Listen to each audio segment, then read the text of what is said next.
بھاگنے والی زبانوں کو کھینچ دیا جائے گا، منبروں میں راب کی آزادی کو سلب کرنے والے کا راستہ تنگ کر دیا جائے گا۔ آؤ دیکھو کتنے امیر آئے آ کے چلے گئے، ابن مسعود کی رونقیں کل بھی باقی تھی، آج بھی باقی تھی۔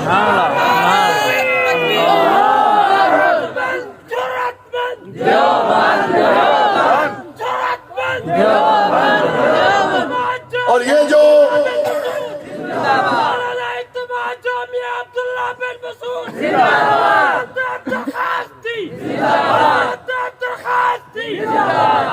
یہ جو 5 سال کے لیے آتے ہیں ان کے ساتھ تو ہمارا میچ ہی کوئی نہیں، ان سے تو ہمارا لیول ہی نہیں ہے۔ بھئی ہم ان سے بات کریں گے، ہم ان سے بات کریں گے جن کی دنیاوی لحاظ سے بھی چیک کرو تو وکالت کی ڈگریاں جعلی ہیں۔ چلو دین نہیں آتا دنیا میں تمہیں، ہمیں نہیں پتا تمہارا کون سا بھی ہے، ہمارا تمہارا جوڑ ہی کوئی نہیں، ہمارا تمہارا میچ ہی کوئی نہیں۔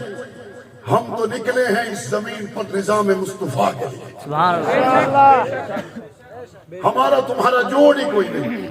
کیا پدی اور کیا پدی کا شوربہ، تمہارا ہمارا جوڑ ہی کوئی نہیں۔ ہم نکلے ہیں نظام مصطفیٰ کے لیے، ہم نکلے حضور کی ختم نبوت کے لیے، ہم نکلے قرآن مجید کے تعلیم و تعلم کے لیے۔ اللہ کی مہربانی سے، آپ کی دعاؤں سے آپ کا بھائی اسمبلی میں پہنچا، ہم نے اسمبلی میں یہ قانون پاس کیا، دفتر وزیر اعلیٰ کا ہو، دفتر ایس ایچ او کا ہو، تحصیلدار یا پٹواری کا ہو، کمشنر یا آر پی او کا ہو، آپ کی دعاؤں سے آپ کا بھائی معاویہ اعظم طارق اسمبلی سے یہ قانون پاس کروا چکا ہے۔ تمام دفاتر کی پیشانیوں پہ لکھا جائے گا انا خاتم النبیین لا نبی بعد۔ یہ قانون پاس ہوا یا نہیں ہوا یا نہیں ہوا؟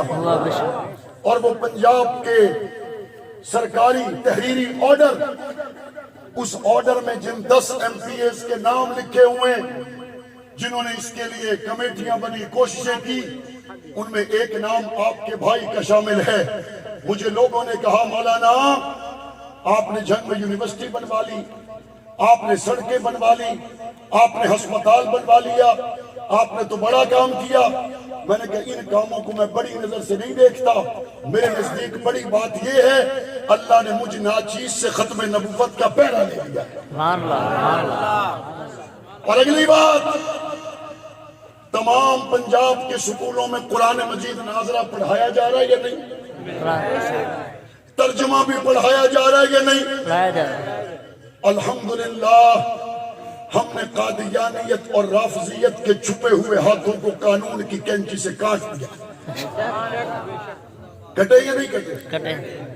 اور جب ہاتھ کٹتا ہے تو پھر بندہ مسکراتا ہے یا چیخیں مارتا ہے؟ تو بنیاد اسلام بل پہ آپ نے وہ چیخیں سنی نہیں؟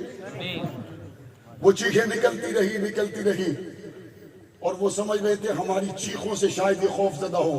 ہنا کو کوئی ڈساوے کتا چیخ کے تے دعا بندہ مارن والا خوش ہوگا، کتے کو ڈنڈا لگے وہ چیخو پکار کرے اور وہ جا چھوڑ کے وہ تو بھاج بنجے، مارن والا بندہ پریشان خوش دیتا ہے۔ اللہ کی مہربانی سے چوٹ تمہیں صحیح جگہ پہ لگی۔ پہلے ہم بتاتے تھے عائشہ کا شان کیا ہے، اب عمارت سرکاری ہوگی، ٹیچر سرکاری ہوگا، سکول میں بیٹھ کر 6 7ویں کے بچے کو استاد بتائے گا بیٹا عائشہ دا منکر مسلمان نہیں ہوگا۔ پہلے ہم بتاتے تھے کوئی آیا کوئی نہ آیا، اب عمارت سرکاری ہوگی، استاد بیٹھ کر بتائے گا بیٹا ابو بکر صدیق کی صحابیت پر اللہ کا قرآن گواہ ہے، استاد بتائے گا ابو بکر صدیق مال خرچ کرے اللہ قرآن کی آیتیں نازل کرتا ہے، استاد بتائے گا ابو بکر صدیق کے لیے قرآن کی 15 آیتیں ہیں، قرآن بتائے جائے گا. 1000 کے زیادہ آیتیں صحابہ کا شان بتاتی ہیں. اب میرے جلسے میں نہیں، پاکستان کے ہر سکول میں ہوگی صحابہ صحابہ صحابہ. سبحان اللہ، سبحان اللہ. ہوگی یا نہیں ہوگی؟ ہوگی یا نہیں ہوگی؟ ہوگی. اگلی بات، یکساں قومی نصاب اس حکومت کا بہترین کارنامہ ہے، لیکن میں اصلاح میں ریکارڈ کی درستگی کے لیے عرض کر دوں، یکساں قومی نصاب یہ آئیڈیا آپ نے مدارس سے لیا ہے. مدارس میں ایک جیسا نصاب ہے اور سال ہر سال سے ایک جیسا نصاب ہے اور ماحول بھی ایک جیسا ہے. جج کا بچہ پڑھنے آ جائے تو چٹائی پہ بیٹھتا، رکشہ چلانے والے کا بچہ آئے تو چٹائی پہ بیٹھتا. مدارس کا نظام بھی ایک جیسا، نصاب بھی ایک جیسا. میں پہلے گال کی تھی تھوڑا ساڑا جوڑ کوئی نہیں، مدارس نے کبھی پرچے چوری نہیں تھائے. اور مدارس کے بچے جہاں بیٹھ کر امتحان دیتے ہیں اس کے باہر سے بچے دیواریں پھلانگ کر بوٹیاں لگوانے نہیں آتے. بوٹیاں لگا کے پاس تم ہو جاؤ غلط مدرسے والا. مدارس سے تم نے سیکھا یکساں قومی نصاب، ایک قوم ایک ملک ایک نصاب کا فیصلہ. خوش آئندے تمام اہل سنت، بریلوی، دیوبندی، اہل حدیث اور تمام سیاسی جماعتیں اس کو تہذیب کی نظر سے دیکھتی ہیں اور دیکھنا چاہیے وہ کون سا طبقہ ہے جو کبھی سیدنا ابو بکر صدیق کی صحابیت پر، کبھی تحفظ بنیاد اسلام بل پر اور کبھی یکساں قومی نصاب پر ہمیشہ ملک کی بنیادوں کو کھوکھلا کرنے کے لیے باغر آتا ہے. اور اب بھی ایک طبقے کو اعتراض ہے. سوچنا ہوگا جب آپ ایک نصاب ایک قوم کی بات کرتے ہیں، اختلاف کرنے والا اس کا مطلب ہے قوم کو متحد نہیں دیکھنا چاہتا. اختلاف کرنے والا اس ملک میں انتشار چاہتا. آپ ہاتھ کھڑا کر کے بتائیں یکساں قومی نصاب کے فیصلے کے ساتھ ہیں یا نہیں؟ سکولوں میں قرآن پڑھایا جا رہا ہے اس فیصلے کے ساتھ ہیں یا نہیں ہے؟ کسی کو تکلیف ہو سکتی ہے؟ جس کو تکلیف ہے اب حق نواز کا انتظار تو نہ کرو، کچھ خود بھی دیکھو. جس کو تکلیف ہے وہ خود کھل کے سامنے آئے. اور ہم یہ بات واضح کر دیں، صحابہ کرام کا گستاخ ہی اس ملک کا اصل دشمن ہے. جو صدیق کا وفادار نہیں وہ کلمے کے نام پر بننے والے اس ملک کا بھی وفادار نہیں ہے. حضرت ابو بکر صدیق کا گستاخ ہو یا یکساں قومی نصاب کو بنیاد بنا کر لاہور میں ایک ذمہ دار مکتب سے تعلق رکھنے والا شخص ذمہ دار ادارے میں بیٹھ کر حضرت ابو ہریرہ پر تنقید کرے، حضرت خالد بن ولید پر تنقید کرے، ایسے بدبختوں کو فی الفور پابند سلاسل ہونا چاہیے نہیں ہونا چاہیے؟ اور ان کے خلاف دہشت گردی کے مقدمات بننے چاہیے. گولی چلانے والا دہشت گرد ہے، بم چلانے والا دہشت گرد ہے.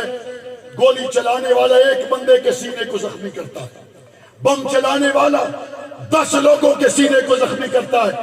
صدیق اکبر کا گستاخ ایک سینے کو چھلنی نہیں کرتا، پاکستان کے ہر مسلمان کے سینے کو چھلنی کرتا ہے. جو ایک کا کلیجہ زخمی کرے وہ دہشت گرد ہے، جو صحابہ کو گالی دے کر پاکستان کے ہر مسلمان کے دل کو زخمی کرے وہ سب سے بڑا دہشت گرد ہے یا نہیں؟ اس کے لیے سزائے موت کا قانون ہونا چاہیے نہیں ہونا چاہیے؟